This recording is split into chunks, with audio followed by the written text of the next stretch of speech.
To discuss, let's bring in Jessie Jane Duff, retired U.S. Marine Corps gunnery sergeant. She's also a senior fellow at the London Center for Policy Research. Jessie, thanks for being with us. Jessie, if this technology does get into Chinese or Russian hands, how problematic is that?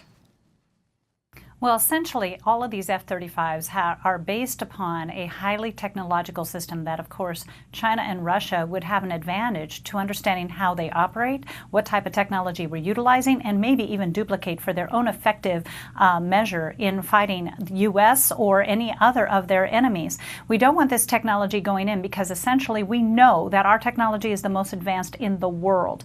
We're hopeful that the Japanese civilian ship that has been sent out to find this can go the aircraft may be as deep as 3,000 meters, up to 3,000 meters, and they have a 3-year-old survey ship that's a civilian-used ship, but is highly advanced in being able to locate the fuselage of this aircraft. But again, the technology on the F-35, make no doubt, is something that we don't want in the hands of our potential enemies.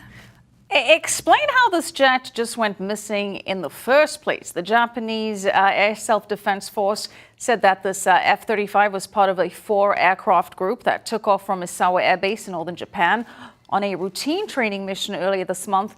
And then the aircraft's last known location was approximately 85 miles east of Misawa City. How did this jet just go missing in the first place? From what I'm reading is that they haven't disclosed how it went missing. They essentially said that it has gone off the radar. So we don't know what happened, what pilot error may have occurred, or or was it deliberate. We have known that there have been people that have taken aircraft down because of their own lives that are maybe distraught.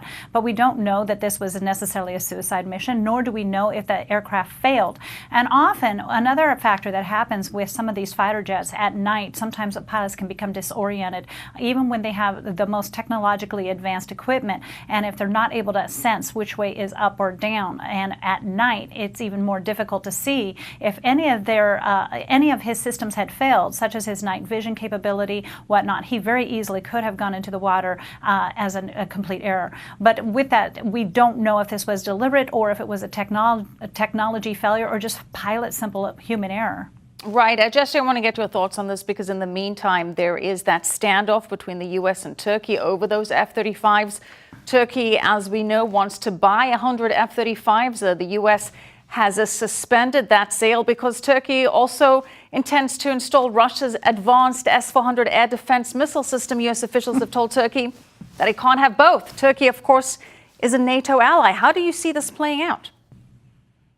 You know, they're a NATO ally, but it seems like on paper only. We have not always had the best interest from Erdogan demonstrated towards the United States. He even made a very direct statement to the president that our troops could be in harm's way if we don't pull out of Syria. That does not sound like a NATO ally. We've been going back and forth with Erdogan, and my thoughts on this would be, no, we should not be selling to Turkey at this point, because are they behaving like an ally? Are they in the best interest of the United States? Have they supported our fellow allies? Or has this become something where we're starting to recognize that they are not in our corner and they will not benefit us? The worst thing we want is to give them our technology that could be potentially used against us or our allies. That would be a critical error on our part. So I think it's a good judgment to hold back because, yeah, they want their cake and eat it too. Pull in Russia and pull in the United States at the same time. Not good. No, not good at all. Jessie Jane, good stuff from you, though. Thank you so much, Jessie Jane Duff. Appreciate it.